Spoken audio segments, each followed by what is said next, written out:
I thought it was a fingerprint scanner, so that only you could use it. That's why I made it. And you. Oh, I can use it too? My whole family can use it. Your whole family can use it? Except Mercedes. Why not Mercedes? Because she'll break it. You think so? And throw it. You think so? Yeah, well, you could be onto something there. I'm not going to say that wouldn't happen, because it probably would, but she's getting better about stuff like that, right? It seems like last 2 times we've seen her, she's been a little calmer. So that's good. What is this, anyways? A Lego blaster. 1 Lego scanner, blaster? 2 scanner, 3 scanner, 4 scanner, 5 scanner, 6 scanner, 7 scanner, 8 scanner, and 9 scanner, and 10 scanners, and 11 scanner, and 12 scanner, and what comes after 11? You just said 12 comes after 11. Okay. 1, 2, 3, 4, 5, 6, 7, 8, 9, 10, 11, 12. 13, 14, 15, 16, 17, 18, 19, 20, 21, 22, 23, 24, 25, 26, 27, 28, 29, 30, 31, 32, 33, 34, 35, 36, 37, 38, 39, what? 39. 40, 40, 41, 42, 43, 44, 45, 46, 47, 48, 49, 30. 50. 50, 51, 52, 53, 54, 55, 56, 57, 58, 59, 30, 60. I'm doing it by tens. Okay. But you get to 60, so 10, that's good. 13, Wow. 14, 15, 16, Hey, 18, 19. you know what? I'm so 100. proud of you for counting to 60, Cooper. You just counted to 60, you know that? You counted to 59. 102, 103, 104, 105, 106, 107, 108, 109, 110. Wow. And look, can I say something to you? Because they're watching? Because they're watching? I wanted to tell you, and even if they weren't, I would be telling you this. And you know this. I'm so proud of you. You just counted to 59, and then you went to 30. So you counted to almost 60. As a kindergartner, you counted to almost 60 by yourself. You just turned 5 a month and a half ago. 2 months ago. I'm very proud of you, Cooper. Okay? Very proud of you. 3,000 weeks ago. 3,000 weeks ago. Okay, And so you didn't give me a cake. we had a cake. We had 2 cakes. Remember? We had 2 family cakes. We waited on your birthday party because we're going to have it with your friends, right? And we're going to do a sliding party, or maybe like a laser tag party, right? Yeah, I want to do a laser tag. You do? Okay, that's what we'll do. We'll have a laser tag party. Who are you going to invite to your laser tag party? All my friends. All your friends. That's a wonderful idea. Okay, so now we'll get to the book And review. Jackson and And Mason. Jackson and Mason too, because they're your friends too. And even the people that aren't in your class, right? We can invite all kinds of people. Okay? It'll be hard. It'd be hard. It's okay. We can do it. We I can feel- facilitate it. But I need. Would you want another cake? Okay. Can I have a chocolate cake? You like chocolate cake? I think I knew that because I'm your daddy. But yes, you can. Actually, a regular cake with nothing on. Just cake? No frosting? No nothing? Yeah. Frosting? Chocolate or regular? Regular. Chocolate. Vanilla? Chocolate. Chocolate. Okay. Alright. So, what are we reading tonight? Dad. What are we reading? What I are we have a reading? question for you. If we put this kind of walk right here, it'd be a blaster. What? It'd be a blaster ant. Blaster ant. Ant Cool. blaster. Okay, Coop, so we're getting high into the numbers here before starting to read, and I don't want to get too far over the limit because then we won't be able to upload it, okay? Okay. So I'm just going to read chapter 1 of what book? Battle bugs. Battle Bugs. And this was Cooper's Battle best. bugs. This was Cooper's best choice for his. Battle bugs. Hey. This was Cooper's Battle best choice bugs. from his book fair today at school. His Battle kindergarten book bugs. fair, right? Battle bugs. And he got it. Boom. All right. Battle bugs. Battle bugs. Battle bugs. And he's being a silly goose. Okay, Battle so bugs. this is Battle Bugs: The Lizard War by Battle Jack bugs, Patton. Hey, Cooper, I need you to be Battle quiet while we read. bugs. I need you to be quiet while we read, okay? This is too funny. It is too funny. You're being a silly goose. Okay. All right. An old book. Max Darwin held his breath.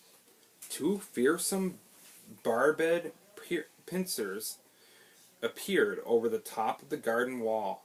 The creature's head followed, its feelers waving in the air, hunting its prey. Finally, a gleaming black body pulled itself into view, grasping the wall with 6 hind legs. Wow! A stag beetle, Max thought. His eyes level with the beetle's enormous jaws. There were 30 different species of stag beetles in the United States, but Max had never seen one in the wild before. Hardly daring to breathe, he crept forward for a closer look. But the insect must have spotted him.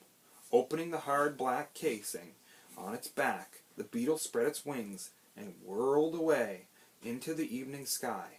Max watched until it was just a tiny dot. He couldn't wait to add to his insect records. Max loved insects. He kept a notebook filled with facts about all the bugs he observed in the garden and the yard. Max's stag beetle was his most interesting find yet. "Max," Mom called from inside of the house. "Where are you? Come and see what I've got for you," she said. Max's mom worked at an auction house, and sometimes she brought home unusual things that they could sell. Max never knew what to expect. One time she'd brought home an old pocket watch, and once she'd given him a suit of armor. Max jumped up, pulling a handful of leaves off of the oak tree and his pet walking stick, and then he raced back through the overgrown garden. His mom was sitting at the kitchen table. In front of her lay an old book with a battered leather cover. "Take a look," she said with a smile. On the front cover was a picture of a golden scorpion, its stingers raised like a dagger above its head. The title letter was faded gold too. "The Complete Encyclopedia of Orthopods," Max read. "Wow, thanks," he said. "What is an orthopod, anyways?" Mom asked, pushing the book towards him. "An animal with a skeleton on the outside of its body," said Max quickly. "Like insects and spiders and scorpions and centipedes, even lobsters underwater. Where did you come up with this book from?" "That old mansion on the edge of town was being cleaned out," said Mom. "The book had fallen behind one of the shelves in the library. It had probably been there for years and was covered in dust." Max wondered who had been the last person to read it all of those years ago. The book seemed even more special now that he knew where it came from. "Cool," he exclaimed, stroking the warm leather on its fingertips. "I had a feeling you'd like it," said Mom. "No wonder. It's full of bugs," she ruffled her spiky hair. "Take it up to your room if you want, and while I make your dinner. I'll see you later. You can't wait to get your nose in it, I bet." Thanks, Mom." Max grinned and picked up the heavy book in both hands. He rushed out of the kitchen and upstairs. Max's bedroom was crawling with bugs. Rubber spiders dangled from the ceiling, and a row of plastic beetles stood in the windowsill.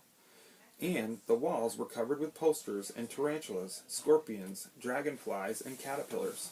The only real bugs, though, were Max's walking sticks, and they sat neatly as still as plastic ones, almost impossible to spot inside their glass case, along with the twigs and leaves.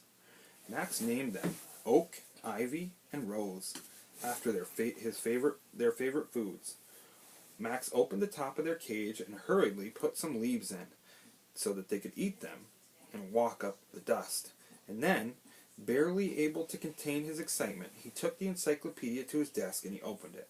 On the inside of the leather cover, do you want to see this picture, Cooper? You know? It's pretty cool. Look, it's Max looking at his walking sticks. These are pet walking sticks, they're called. They're in there. See them? Thanks, buddy. I'm going to go to its playtime. You want me to wake you up when it's playtime? Okay. Sounds good, buddy. Thank you for being such a good boy for me, bud. I love you. Did you have fun today? Yeah, I'm glad. I had fun with you, bud, and your friends.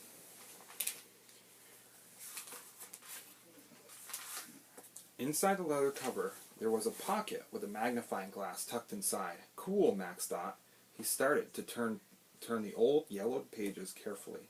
They were packed with facts about all sorts of amazing creatures, long-necked assassin bugs, huge-bellied trapdoor spiders, giant centipedes, and there was detailed drawings of each one. The pictures were so lifelike that the bugs looked as if they were about to crawl out of the book. Across the 2 pages of the middle of the book, there was a map of a blue sea scattered with islands. Next to each island was a different picture, a tiny palm tree, a bird, or an animal. Max squinted and leaned in closer to one that looked like it was marked with a black scorpion. Something was written on the island next to the scorpion's curved tail, but the letters were too small to read. Then Max remembered the magnifying glass and flickered through the pages until he reached the inside cover. He took the magnifying glass from the pocket.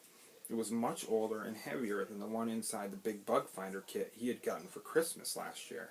The handle was wooden, worn smooth, which fitted to his hand, and engraved in the end was an insect head with the curling feelers. Max hastily turned the top of the map. Peering through the magnifying glass, he could figure out just 2 words next to the scorpion, written in black, curly letters. Bug Island, he whispered. Wow, I wish I could go there. As he said the words, Max felt a strange tingling in the tips of his toes, and then the room started to swirl around him, making him dizzy. It was worse than the time he had ridden the Death Loop roller coaster at 3 times in a row at the fair. He squeezed his eyes shut and tried to breathe normally, but it was no use. His stomach flipped over, and for a moment he felt like he was falling. Then, as suddenly as it had started, the funny feeling stopped. It was weird, said Max. Oh, that was weird, said Max, opening his eyes. And then he rubbed them in disbelief. He wasn't in his bedroom anymore. He wasn't even in his house. He was sitting on damp ground in the middle of the forest. Above him towered a tall tree with smooth trunks. Except, Max frowned, the tree was thick and bright green, with lots of thin branches sticking out of it. What a funny tree, he thought. He looked up to see if he could tell what kind it was by the leaves and the branches, and gasped in surprise. Instead of leaves, he could see where huge rows of white petals surrounding great yellow circles had sat. It wasn't a tree, it was a giant daisy. Max's heart began to pound as he stood up and looked around. Beyond the gigantic flower was a real tree, the biggest he had ever seen. The rough bark seemed to go up and up and up for miles, as high as and wide as a skyscraper. It's as if everything somehow got bigger, Max said to himself. Oh, he murmured and gulped. I got smaller, but how could that be? Max looked down and noticed he was still holding a magnifying glass. As he stared at it, Max heard a strange thumping sound, like heavy footsteps. He shoved the magnifying glass into his pocket and listened hard. The footsteps were getting closer. No, not louder, Max realized. Closer. The earth under Max's feet trembled slightly. Whatever makes these footsteps were big, was really big. I mean, very big, he thought. And it was heading right his way. Max felt the cold shiver down his spine. He ducked underneath and behind a giant flower. For a second, the footsteps got even louder, and then they stopped. Max held his breath and peeked around the stem. On the other side of it was an enormous creature. As Max watched, it scuttled sideways on jointed legs, waving a pair of huge, vicious-looking pincers. Max gasped. It was a scorpion, more than twice his size. The giant creature loomed over him. Its sharp, curved stingers were ready to strike.